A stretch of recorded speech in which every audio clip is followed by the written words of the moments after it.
नवी मुंबईत पुन्हा एकदा मतदार यादीत घोळ समोर आलेला आहे. या अगोदर देखील नवी मुंबईतील शौचालय असतील किंवा पाम बीच हा हायवे असेल किंवा आयुक्त यांचं निवासस्थान असेल, त्यानंतर आता ऐरोली विधानसभेमध्ये देखील एक घोळ मनसेने पुन्हा एकदा समोर आणलेला आहे. आपल्यासोबत संवाद साधण्यासाठी थेट मनसे नेते गजानन काळेजी आहेत. काळजी करता तुमचं टीव्ही मध्ये स्वागत आहे. आपण आज पुन्हा एकदा घोळ समोर आलेला आहे मतदार यादीत. नेमकं काय घोळ आहे त्याबाबत काय सांगा? नाही, मला वाटतं सातत्याने 2017 पासून सन्मानी राजसाहेब या संदर्भात बोलतायत आणि या विषयाची मांडणी करतायत. नवी मुंबई सुद्धा निवडणूक आयोग आणि त्यांच्या अधिकाऱ्यांनी जो मतदार यादीत घोळ करून ठेवलाय, बोगस मतदार घुसवून ठेवलेले आहेत, दुबार मतदार घुसवून ठेवलेले आहेत, या संदर्भात सातत्याने प्रकर्षाने हे लक्षात आणून देतोय. माझ्याकडे आता ऐरोली विधानसभा 150, घणसोली गावातील जुना वॉर्ड क्रमांक 29 आणि नवीन प्रभाग क्रमांक 8 या मतदार यादीतल्या 243 क्रमांकाची यादी आहे.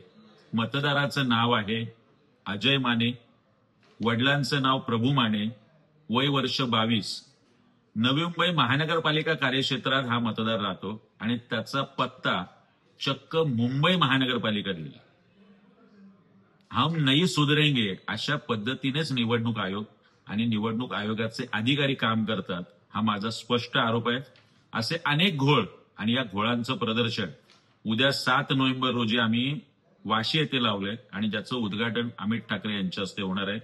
माझं नवी मुंबईकरांना आव्हान आहे, आपण खूप मोठ्या संख्येने या आणि या मतदार यादीत कशा पद्धतीने घोळ झालेला आहे, खोटे मतदार कसे घुसवले हे नक्की पाहायला या. सोबतच भाजपाचे नेते आशिष शेलार अर्थात कुरेशी आणि निवडणूक आयोगाचे अधिकारी यांना सुद्धा माझं सांगणं आहे, आपणही निमंत्रित आहात, या आणि नक्की हा घोळ आहे की नाही आपण पहा, सुधारणा करा, किंवा तसंच जर आपण ठेवलंय तर लोकांची धारणा होईल की याच पद्धतीचा घोळ करूनच सत्ताधारी जिंकतात. काळजी खरं तर आपण पाहतोय की आपण काही दिवसांपूर्वी आयुक्त यांचं निवासस्थान आहे त्या ठिकाणी देखील 127 मतदारांचं नाव आहे. आपण हा पर्दाफाश केला होता. त्यानंतर आपण लेखी तक्रार देखील केली होती निवडणूक आयोगाला. तिथून काय उत्तर वगैरे काय आलंय का? मला गंमत वाटते की निवडणूक आयोगाने जो अहवाल जोडलेला आहे 127 मतदारांचा, त्यात लँडमार्क सांगितलं. लँडमार्क हा कधी मागे पुढे आयुक्त निवासाच्या समोर असतो. सोबत जी यादी जोडलेली आहे त्या यादीत अजून डॉक्टर राजेश नार्वेकरांचं नाव आहे. 127 मतदारांचा अजूनही संपूर्ण पत्ता निवडणूक आयोगाला देता आला नाही. सगळ्यात सुखद बाब फक्त एवढीच सांगता येईल की आम्ही जी 15,000 दुबार नावं दिली त्यातली आज 4,000 नावं तरी किमान निवडणूक आयोगाने आमच्या तक्रारीनंतर डिलीट केलेली दिसत आहेत. स्थलांतरित जे 18,000 नावं दिली त्यातली 187 नावं डिलीट झाली आहेत. हीच गोष्ट आमच्यासाठी सकारात्मक आहे.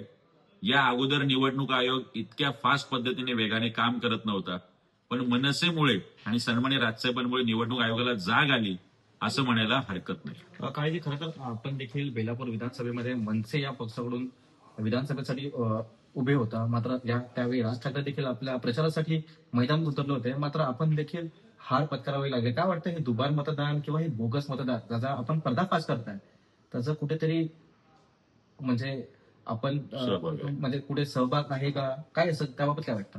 नाही, मी गंमत आहे, 3 निवडणुकांमध्ये मंदाताई सतत निवडून येत आहेत. 2024 नंतर त्या सांगतायत की निवडणूक अधिकारी पैसे घेऊन मतदान करत आहेत. माझा प्रश्न आहे मंदाताईंना, आपण सुद्धा याच पद्धतीने बोगस मतदारांवर निवडून आले?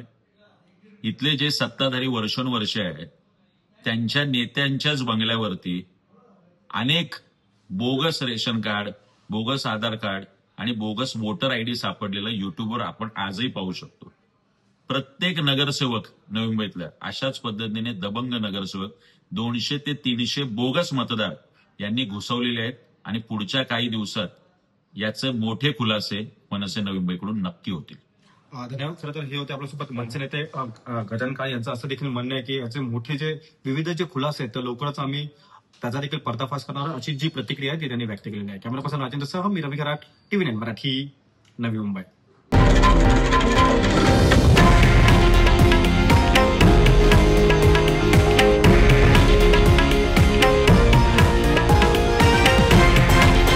हे आहे देशातील नंबर 1 न्यूज नेटवर्क आणि आपण पाहत आहात TV9 मराठी, एकमेव.